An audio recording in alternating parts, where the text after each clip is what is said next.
अभी लो इधर मेरे तरफ लगा ना। एक बार और मैं आप सभी को सुना देता हूँ।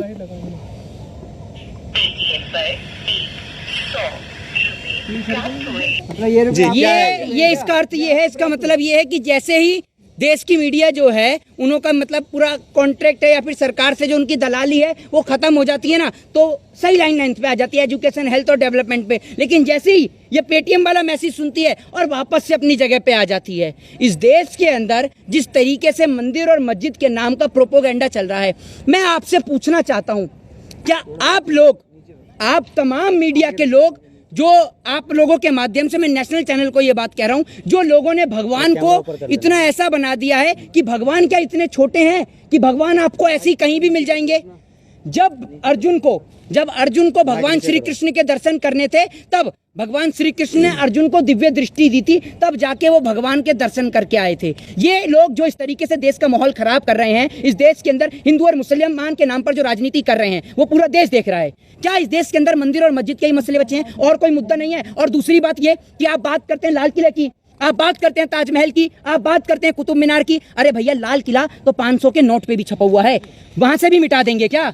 ये बता दीजिए मुझे, ठीक है। दूसरी बात ये कि अमित शाह का तो बस नहीं चल रहा, अमित शाह, नरेंद्र मोदी और योगी आदित्यनाथ का बस नहीं चल रहा, वरना तो ये ताजमहल का नाम बदल के अमित शाह की हवेली कर दें और लाल किले का नाम बदल के उसका लिख दें लाल कृष्ण आडवाणी की नो एंट्री। राकेश टिकैत से जब सवाल पूछा गया था ज्ञानवापी को लेकर के, तो उन्होंने कहा कि भाई जिसका जो चीज है उसे सौंप दिया जाए। तो आप क्या चाहते हैं?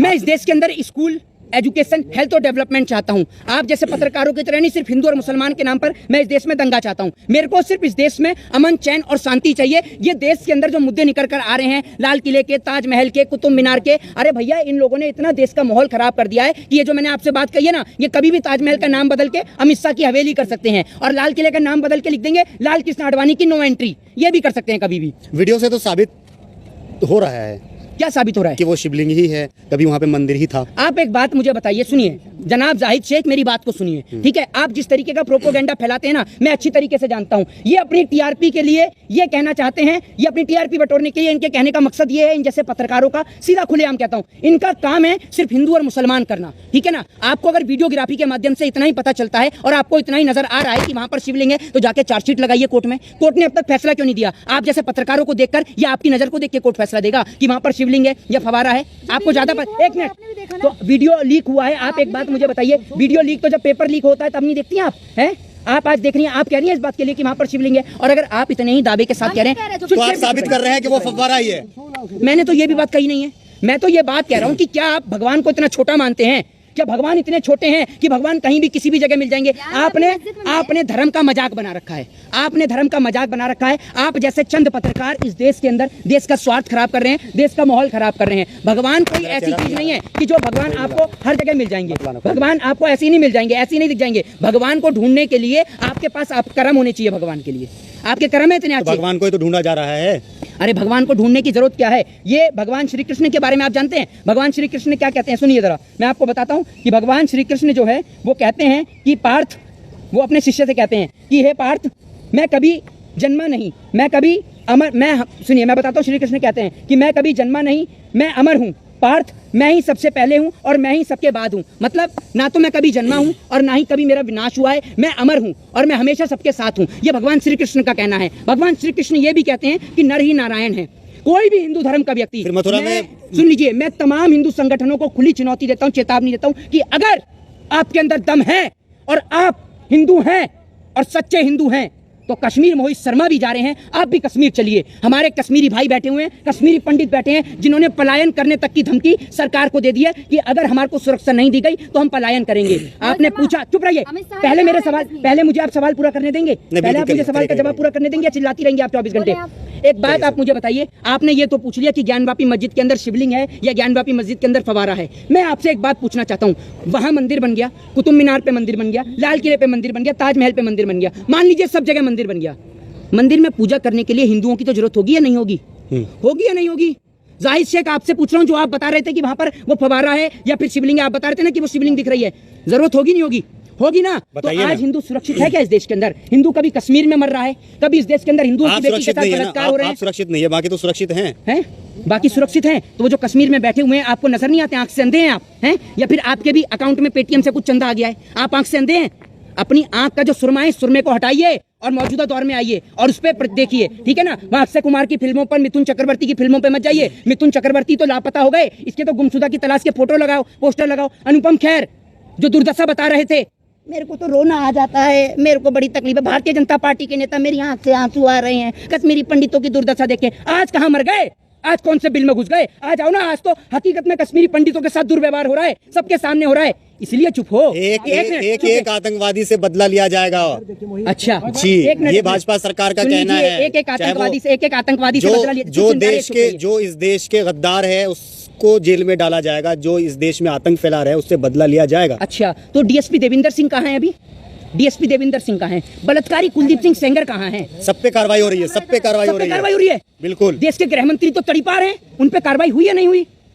वो कोर्ट का काम है ना, आप फैसला करेंगे। गृह मंत्री आप फैसला करेंगे। वाह भाई वाह, वो वाला हिसाब हो गया कि 100 चूहे खा के बिल्ली हज को चली है। अब देश के तड़ीपार गृह मंत्री से हम उम्मीद लगाएं कि वो देश के लोगों का इंसाफ करेंगे। वाह, आप जैसे पत्रकार के लिए तो पेटीएम पे पैसा आना बनता है और आ भी रहा होगा आपके पास। क्या गजब का आप लोगों ने जवाब दिया है। इससे पहले तो एक मिनट जाइए, इससे पहले कोई भी, अभी तो एक आत्मा एक भक्त मिल गया। हाँ। अब वो भक्त मिल गया, बड़े ही गुस्से में था, बड़ी आक्रोश के साथ में, तो वो बोलने लग गया। मैंने उसको बोला कि मैंने कहा जिस तरीके से मोदी जी रात को 8 बजे आते थे, कभी आके नोटबंदी कर गए, कभी इस देश में 8 बजे आके लॉकडाउन कर गए, तो बोले कि 8 बजे की बड़ी अहम वैल्यू है। मैंने कहा 8 बजे की बड़ी अहम वैल्यू है? कह रहा हाँ, जब 8 की गुणा आप 7 से करेंगे तो उसका जो टोटल आएगा वो आएगा 56। और मोदी जी का सीना कितने इंच का है?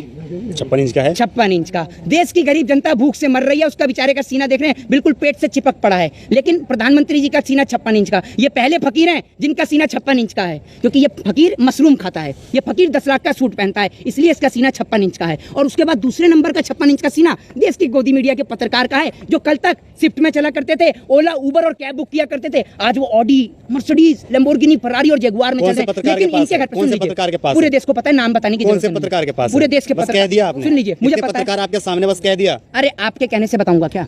आपके कहने से नाम नहीं, नहीं, आपके कहने से बताऊंगा। अगर नाम ले दिया तो मेरे ऊपर मुकदमा दर्ज हो जाएगा, ठीक है? और आप लोग तो बड़े खुश होंगे, पहले डर लग रहा है, तो गलत। अरे हम तभी तो डर लग रहा है। अरे हम झूठ बोल रहे तभी तो डर लग रहा है। कौन अगर कोई भी मना करते, मैं तो खुलेआम बोलता हूँ कि सबको, जितने भी सोचिए बैठते हैं, जिसको पॉलिटिकल एनालिस्ट बताया जाता है, किसी को धर्मगुरु बताया जाता है, सबको 5-5, 3-3 हजार रुपए मिलते हैं। मना करके दिखा दो कोई पत्रकार। आपको कितने मिलते हैं? किसको? आपको?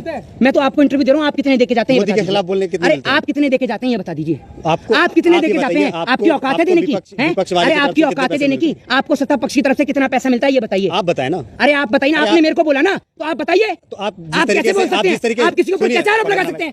शर्म आनी चाहिए आपको। आप लेते हैं क्या दलाली? हैं? आपका काम है, मतलब देश में अगर कोई सरकार के खिलाफ आवाज उठाए तो आप कहते हैं कि वो पैसा लेता है। अगर आपसे कोई सवाल पूछे तो पेटीएम में पैसे भेजे गए, आप आरोप लगा सकते हैं। अरे मैं आप आरोप लगा सकते हैं, बिल्कुल। आपसे सवाल नहीं किया जा सकता है, आपसे सवाल नहीं पूछा जा सकता है। चिल्लाइए, आराम से बात करिए। एक बात मुझे बताइए, सुनिए, ये गोदी मीडिया का ही पत्रकार है, ये पेटीएम वाला पत्रकार है। आप लोगों के लिए नहीं, इन इतने पत्रकार में से पेटीएम वाला पत्रकार भी मिल गया। ये पेटीएम वाला पत्रकार है। ये पेटीएम वाले पत्रकार जो हैं, पेटीएम वाले पत्रकारों की ना तभी समझ में आ जाता है, जैसे मोदी जी का नाम लिया, इतने सारे माइक हैं, कोई भी नहीं तिलबिलाया, लेकिन पेटीएम वाला पत्रकार, मैं लड़ूंगा मोदी जी के लिए, मैं मोदी जी के लिए लड़ूंगा। पेटीएम वाले पत्रकार और पेटीएम वाले पत्रकार का कैमरामैन दोनों बिलबिला उठे, दोनों एक तरफ से आंख उगल रहे हैं। अरे भैया, पेटीएम वाले पत्रकार थोड़ा सा सब्र अगर अगर पत्रकार को ये कहते हैं कि आपके अकाउंट में पैसे भेजे जाते हैं, अगर आपसे सवाल पूछ लिया कि विपक्ष वाले आपको पैसे देते हैं मोदी के खिलाफ बोलने के लिए, तो आपको मिर्ची काहे लगता है? मेरे को मिर्ची क्यों लगेगी? तभी तो आप जितना चीख रहे हैं ना, अगर मेरे को विपक्ष वाला दे रहा होता तो मेरे को समझ में भी आती। विपक्ष वाला तो देगा ही नहीं, विपक्ष वाला तो देता ही नहीं। विपक्ष वाला क्यों देगा? हम तो किसी देगा तो आप बताएंगे थोड़ी, देगा तो आप बताएंगे थोड़ी, आप बताते तो अंदर अंदर बात होती होगी। आप बताते। अच्छा देखा, पेटीएम वाले पत्रकार को पता है, पेटीएम वाले पत्रकार को सब पता है कि दलाली की बातें कहाँ होती हैं। पेटीएम वाला पत्रकार बोल रहा है कि अंदर ही अंदर सारी बातें होती हैं। ये हैं पेटीएम वाले पत्रकार, इनका चेहरा देखिए। करके बोलते हैं कि आप पैसा लेते हैं जी, आप पैसा लेते हैं, लोग कमेंट करते हैं। किसका? ईमानदार है तो दिखाइए अपनी बैंक स्टेटमेंट। बैंक स्टेटमेंट आप देख लीजिए सर, ये देख लीजिए बैंक स्टेटमेंट। ये बैंक स्टेटमेंट आप देखना चाहते हैं? मैं आपको बता दूं, पहली बात तो ये कि गवर्नमेंट ने मेरा अकाउंट, फिर भी मैं बैंक स्टेटमेंट आपको दिखा देता हूं। नहीं, एक कश्मीर गया अभी घूमने, कश्मीर चलेंगे अभी, आपको आप लोग दलाली मिली है कश्मीर के नाम पे। रुकिए थोड़ी देर, पहले बैंक स्टेटमेंट देख लीजिए आप मेरी, और मैं पहले बैंक स्टेटमेंट दिखा रहा हूँ, उसके बाद में मैं चाहूंगा कि बैंक स्टेटमेंट दिखाएं पत्रकार, ठीक है ना? पहले मैं बैंक स्टेटमेंट दिखा देता हूँ इनको। ये देख लीजिए, ये देख लीजिए, ये रही मेरी बैंक की स्टेटमेंट, मैं जो सबके सामने रख रहा हूँ। ऐसा तो ये देख लीजिए, ये है मेरी बैंक की स्टेटमेंट। ये स्टेटमेंट इसको नहीं बोलते हैं, सुन लीजिए, इसको स्टेटमेंट थोड़ी बोलते हैं। ये मैं क्या बोल रहा हूँ इसको आपसे? क्या बोलते हैं सुन थोड़ा लीजिए, बताएं मुझे। ये पेटीएम है, ये आप तो बैलेंस दिखा रहे हैं, वैसा तो आप पेटीएम चला रहे हैं, फोन पे चला रहे हैं, गूगल पे चला रहे हैं, अलग अलग तरीके से ऐप चला रहे हैं। आप दिखा दीजिए सुनिए ना, अरे पेटीएम वाले, मैंने गलत थोड़ी बोला है, मैं तो ये कह रहा हूँ पेटीएम वाले दिखाऊं पत्रकार आपको? दिखा दे, दिखाऊं? जरा पेटीएम वाले, माइक हाँ, पकड़ें। दिखा दीजिए जरा अपना माइक पकड़ें। अकाउंट नंबर जरा दिखा दीजिए माइक पेटीएम वाले पकड़ें। माइक पत्रकार, पकड़ें। दिखा जरा दीजिए ना, पत्रकार। अरे पेटीएम वाले पत्रकार दिखा दीजिए। 8 साल बेमिसाल पे क्या बोलेंगे? देखिए 8 साल बेमिसाल नहीं, 8 साल बदहाल हैं, ठीक है, 8 साल बेमिसाल रहे पेटीएम वाले पत्रकार। देश में कुछ करने 8 थे साल प्रधानमंत्री को, आप लोग हर चीज का विरोध करते हैं, इस चीज को आप मानते हैं मेरी ना? बात सुनिए। आप मानते हैं ना, अगर प्रधानमंत्री कोई देश के अंदर नीति लाए तो आप उसका विरोध करते हैं, चाहे वो आप सही सभी हो सुन लीजिए। या गलत हो। एक यहाँ अनुरोध तक आप एक सभी सवाल है, पत्रकार से एक सवाल करूंगा, है, मैं एक पत्रकार अगर से प्रधानमंत्री जो हमारे देश के प्रधानमंत्री उसका अगर पर्सनल लाइफ हो, आप उसके ऊपर भी सवाल करते हैं। अगर वो दाढ़ी बढ़ा ले तो भी आप लोगों को तकलीफ होती है। ठीक है, आपने